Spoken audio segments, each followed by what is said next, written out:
To all of you, myself Dr. Brijban Yadav. Today we will discuss another important topic of the CSIR, that is the genetic drift. जैसा कि हम सभी जानते हैं कि genetic drift से मोर और less every year question CSIR में आता रहता है, या तो बी सेक्शन में आता है तो सी सेक्शन में आता है। इससे पहले हमने एवोल्यूशन के बहुत सारे टॉपिक्स को डिस्कस किया हुआ है, जैसे हमने किया था evolution, micro evolution, mega evolution क्या होते रहते हैं। उधर मैंने आपको डिफरेंट टाइप का स्पीसीज़ के बारे में बताया था और अल्ट्रिस्टिक बिहेवियर, एनिमल बिहेवियर के बारे में बहुत सारी बातें की थी। आज हम बात करते हैं जेनेटिक ड्रिफ्ट और हार्डी विनबर्स के बारे में बात करेंगे।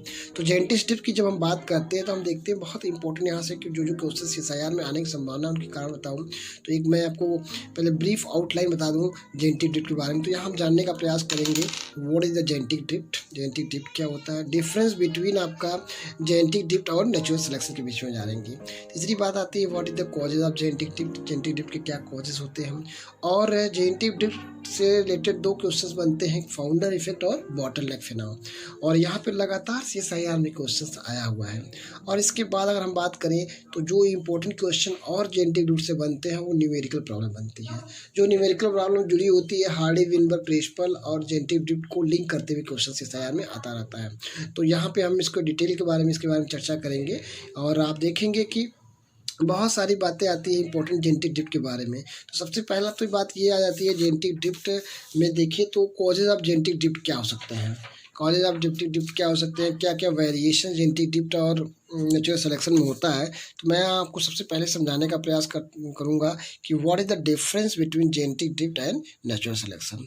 जैसे इस यहाँ पे आप देखें एक ये नेचुरल पॉपुलेशंस है। पॉपुलेशन में अगर आप देखें नेचुरल पॉपुलेशंस होती है, मान लीजिए मैं एक एग्जांपल लेता हूँ कि कोई एक जंगल है, जंगल में से मान लीजिए बहुत सारे 10 डियर्स हैं, 10 डियर हैं। 10 डियर में क्या है कि 5 डियर हेल्दी हैं, 5 डियर क्या होते हैं आपके, या कहते हैं 7 डियर हेल्दी हैं, डियर हैं जिनको कोई डिजीज़ नहीं है। वहीं 4 डियर जी क्या होते हैं, पेशेंट हैं। अगर उसमें से मान के चलिए कि 3 डियर पेशेंट आपके हैं या 2 डियर पेशेंट हैं जो हेल्दी नहीं है, किसी डिजीज़ से प्रभावित हैं, तो आप देखेंगे नेचर के अकॉर्डिंग क्या होता है, डेथ अगर होने की बात आएगी तो उन्हीं की डेथ होगी और जो सर्वाइवल फिटेस्ट होंगे उनको चॉइस किया जाएगा। तो नेचुरल सिलेक्शन में हमेशा क्या होता है, जैसे मैंने कहा एक पॉपुलेशन है, इसमें हेल्दी इंडिविजुअल आपके पास 2 हैं और लेस हेल्दी इंडिविजुअल क्या होते हैं, ये बहुत सारे पे हैं। तो जब भी नेचुरल सिलेक्शंस की बात आती है तो नेचुरल सिलेक्शन कहता है कि जो नेचर में सर्वाइवल ऑफ फिटेस्ट होगा, जो बेटर होगा उसी का सिलेक्शन किया जाएगा। तो नेचुरल सिलेक्शन में नेचर उनको सेलेक्ट करती है जो नेचर के अकॉर्डिंग क्या करते हैं, एडाप्ट हो जाते हैं, जो सर्वाइवल ऑफ फिटेस्ट होते हैं। इस अकॉर्डिंग अगर आप यहाँ पे देखें तो जो आपके हेल्दी इंडिविजुअल्स हैं उन्हीं का केवल सिलेक्शन होगा। यहाँ पे ये हेल्दी इंडिविजुअल्स हैं तो इन्हीं हेल्दी इंडिविजुअल का सिलेक्शन होगा। तो नेचुरल सिलेक्शन के द्वारा किसका सिलेक्शन होता है, केवल ओनली सेलेक्ट और favour only the healthy individuals, selection healthy individuals. आप देखेंगे तो यहाँ हेल्दी इंडिविजुअल का सिलेक्शन होगा। इस तरह से आपने देखा कि नेचुरल सिलेक्शन में केवल हेल्दी इंडिविजुअल का ही नेचर सेलेक्ट किया जाता है, उनको एक मौका दिया जाता है नेचर में सर्वाइव करना। जब हम बात करते हैं जेनेटिक ड्रिफ्ट में और नेचुरल सिलेक्शन में डिफरेंस की बात करते हैं तो यहाँ पे देखिए सेम वैसा ही मैंने आपको डायग्राम लिया, एक पॉपुलेशन है, इस पॉपुलेशन के अंदर बहुत सारे देखिए हेल्दी इंडिविजुअल्स हैं और यहाँ पे क्या है, डिजीज इंडिविजुअल्स होते हैं। तो यहाँ पे देखिए कि हेल्दी इंडिविजुअल और डिजीज इंडिविजुअल दोनों में अंतर से हम जेनेटिक ड्रिफ्ट का एक एग्जाम्पल लेते हैं उसको समझने के लिए। तो अगर आप समझ गए तो आपको बहुत आसान हो जाएगा, बॉटलनेक फिनोमेना क्या होता है, फाउंडर इफेक्ट क्या होता है, सारी बातें बहुत इजीली समझ में आएगी। जैसे मैं एक एग्जाम्पल लेता हूँ कि एक जंगल है जिसमें मान लीजिए कि आपके 10 डियर पाए जाते थे। 10 डियर में से क्या होते हैं कि 3 डियर क्या होते हैं, बीमार हैं और बाकी डिजीज़ है और बाकी क्या है, 7 क्या हेल्दी आपके हैं। तो आप देखेंगे कि जैसे मैंने एक एग्जांपल ले लिया यहाँ पे कि एक जंगल है, उस जंगल के अंदर क्या होता है, बहुत सारे 10 डियर्स हैं और 10 में से 3 क्या है, डिजीज़ हैं जो बीमार रहते हैं, बाकी सब हेल्दी रहते हैं। तो एक संभावना ये बनती है कि उनमें जेनेटिक ड्रिफ्ट कैसे आप देख सकते हैं। तो आप देख सकते हैं कि जो 3 बीमार रहते हैं वो उनसे क्या होते हैं, बाकी जो मेंबर्स होते हैं डियर के वो क्या होते हैं, उनसे थोड़ा दूरी बना लेते हैं। मान उन्होंने एक दूरी बना रखी है, वो उनको अपने साथ कहीं लेके जाते नहीं हैं, उनसे एक दूरी बनाए रहते हैं। इस तरह से आप देख सकते हैं कि जब वो डिजीज़ जो आपके जो डिजीज़ डियर्स हैं जिनके पास बीमारी है उनको कभी भी अपने साथ लेके जाते नहीं रहते हैं और एक समय क्या होता है कि वो कहीं किनारे आइसोलेट पड़े रहते हैं उन्हीं पॉपुलेशन के अंदर। और जंगल में एक दिन क्या हुआ कि जो हेल्दी वाले थे, जितने भी हेल्दी थे डियर, वो कहीं एक तरफ चले गए एक साइड में। और उसी टाइम में क्या हुआ, उस जंगल के अंदर कुछ प्रॉब्लम आ गई, जिसकी वजह से मैंने कहा कि नेचुरल कैलामिटीज़ आ गई। मान लीजिए भूकंप आ गया। मैं कहता हूँ कि मान लीजिए वहाँ पे अर्थक्वेक, भूकंप आ गया, या जंगल में आग लग जाती है, या जंगल में कोई भी नेचुरल कैलामिटीज़ होती है, जिसकी वजह से क्या होता है कि जो हेल्दी इंडिविजुअल थे, जो हेल्दी डियर थे, मान लीजिए वो कहीं किनारे एक साइड में चले गए थे, एक फॉरेस्ट के एक तरफ गए जिधर तरफ आग लग गई। अगर उस तरफ मान लीजिए आग लग गई तो जो 10 हेल्दी थे उनकी डेथ हो गई। और बचे कौन, जो बीमार डियर थे। तो वो जो 3 बच गए, जैसे मैंने कहा कि रैंडम डेथ हुई, नेचुरल कैलामिटीज़ हो गई, रैंडम डेथ हो गई। रैंडम होने के बाद बचे कौन, जो तीन बीमार डियर थे वहाँ पे से प्रेजेंट पाए गए। ये 3 जो पाए गए, अब ये क्या है कि वैसे तो ये निगेटिव करेक्टर थे, ये हेल्दी करेक्टर्स नहीं थे। कहते हैं कि ये बीमार थे, नेचर इनको सेलेक्ट नहीं करता। अगर नेचर सिलेक्शन की बात करें तो हमेशा किसको सेलेक्ट करता है, हेल्दी करेक्टर्स को करता है। जो जिन डियर के अंदर डिजीज नहीं थी उनको सिलेक्शन करता है। लेकिन यहाँ सिलेक्शन बचा कौन, यहाँ पे वही 3 जो बीमार डियर पाए थे, तो वही बचे। वो जब जंगल में आग लगी तो क्योंकि वो उनके साथ नहीं गए थे, उस तरफ उधर नहीं गए थे जिधर जंगल में आग लगी थी, तो ये तो बच गए। अब ये बच गए तो अपनी पॉपुलेशन को क्या करेंगे, ये अपनी पॉपुलेशन को बढ़ाएंगे, change in the gene frequency लाएंगे। तो ये देखिए 3 बच गए हैं, 3 ने अपने रिप्रोडक्टिव पोटेंशियल को बढ़ाया। 3 डियर बच्चे, उसमें से कोई एक फीमेल है, कुछ मेल है, तो ये आपस में क्या करेंगे, रिप्रोडक्टिव एक्टिविटी करेंगे और अपनी पॉपुलेशंस को बढ़ाएंगे। तो पॉपुलेशन को बढ़ाएंगे तो इस तरह से देखिए जो डिजीज़ वाले थे, अब वो अपनी पॉपुलेशन को बढ़ाए, बहुत सारे डियर्स उस जंगल में पाए गए। लेकिन वो सारे के सारे डियर के अंदर डिजीज़ पाई जाएगी, क्योंकि ये क्या है, उसी एक ग्रुप से पाए जाते हैं।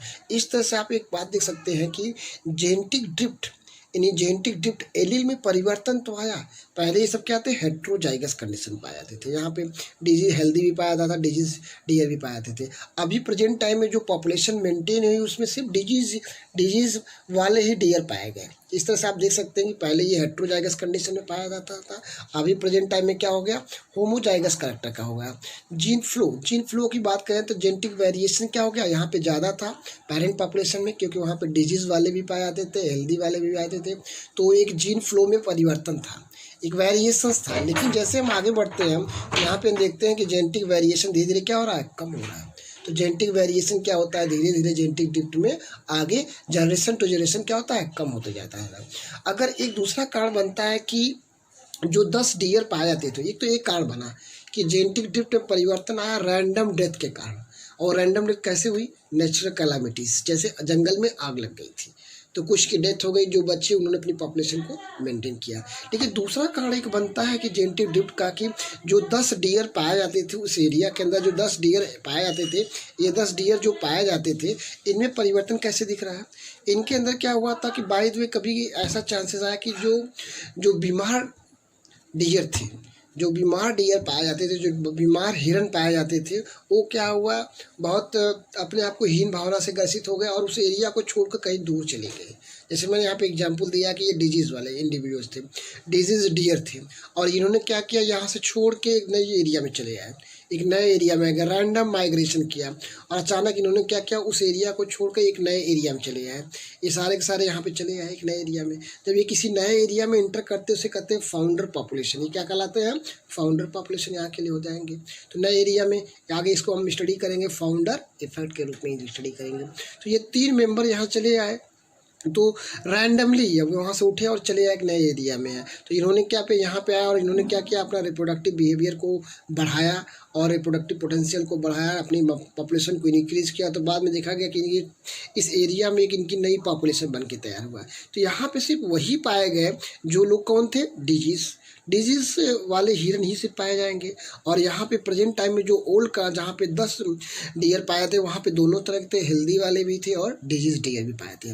और आप यहाँ पे देखेंगे तो धीरे धीरे यहाँ पे होमोजाइगोसिटी बढ़ेगी, केवल डिजीज़ वाले ही डियर पाए जाएंगे। यहाँ पे क्या थे, डिजीज और हेल्दी दोनों पाए जाते थे। तो यहाँ वेरिएशन ज़्यादा था, हेट्रोजाइगोसिटी थी, यहाँ पे क्या हो गया, होमोजाइगोसिटी होता है। यहाँ पे जेनेटिक वेरिएशन ज़्यादा था, यहाँ जेनेटिक वेरिएशन कम हो गया। इस तरह से देख सकते हैं कि आप परिवर्तन चाहे रैंडम डेथ हो, इसका मतलब जेनेटिक ड्रिफ्ट में परिवर्तन दो तरीके से आता है, या तो रैंडम डेथ हो जाए नेचुरल कैलामिटीज़ के द्वारा, जैसे यहाँ पे देखा आग लग गई जंगल में थी तो कुछ डियर की डेथ हो गई थी, हेल्दी वालों की डेथ हुई थी।